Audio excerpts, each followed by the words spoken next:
Another month has gone by, but the forecast for the incoming corn and soybean crops isn't changing. Extension Ag economist Brian Williams says these U.S. crops continue to get bigger. He joined me on Thursday morning.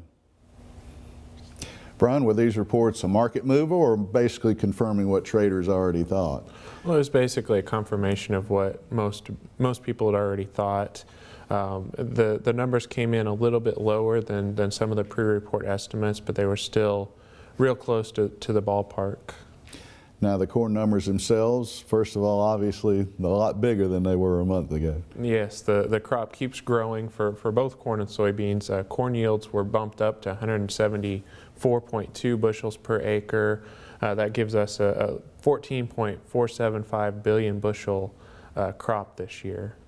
But not really any surprise in those numbers. I mean, that's basically kind of where we knew things were going. No surprises. Really, the only thing that I saw as a potential mover was acres, but there wasn't too big of an adjustment in the acres either.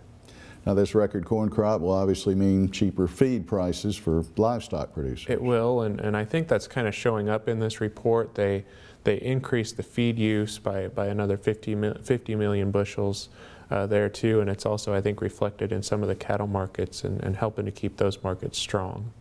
Now, what about the soybean portion of the report? Well, soybeans, again, no big surprise. Yield, they bumped up to 47.1 bushels per acre. Mississippi's expecting 51 bushels per acre, so another record crop there, and then a total crop of little over 3.9 billion bushels. Now, going back to corn a minute, stories are out that ethanol production is really declining, and so are prices, but inventories are rising. How is that going to play into the corn picture here long term? Yeah, there's some concern about the demand on the corn side of things. The margins are real good for ethanol right now, but we're seeing gas prices come down.